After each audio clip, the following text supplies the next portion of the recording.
नमस्कार. ड्रायव्हित भावमध्ये आपल्या सर्वांचं स्वागत आहे. आज ना एक मजेशीर गोष्ट घडली. चुकी माझ्याकडून पण होते. काय लोक बोलतात तुमच्याकडून चुकी होत नाही का? ड्रायव्हिंगमध्ये नाही, पण PUC गाडीची माझ्या संपली होती ना, मलाच माहिती नाही. आपल्याकडं 2 गाड्या आहे. एर्टिगाची एक ना PUC केली होती. मला वाटलं याच I-20ची या गाडीची आहे. साहेबाच्या गाडीची पण PUC मिस करतो. 3-4 गाड्या असल्यामुळं ना मी एकदम गोंधळून गेलो. ज्यावेळेला ही गाडी माझी अंबरनाथला फॉरेस्ट नाक्याजवळ पकडली, पहिलं विचारलं की तुमचं लायसन द्या. मी लायसन दिलं. नंतर विचारतात तुमची PUC संपली. मी म्हटलं असं कसं होईल, PUC मी आत्ता काढली.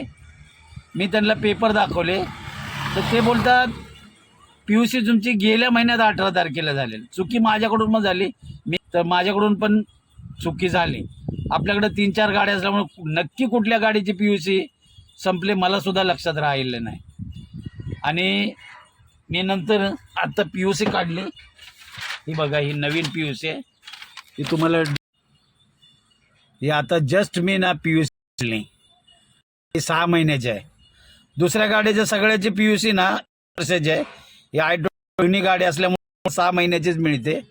तर ही जस्ट काढली मी. बघा, हे गाडीचा नंबर आहे आणि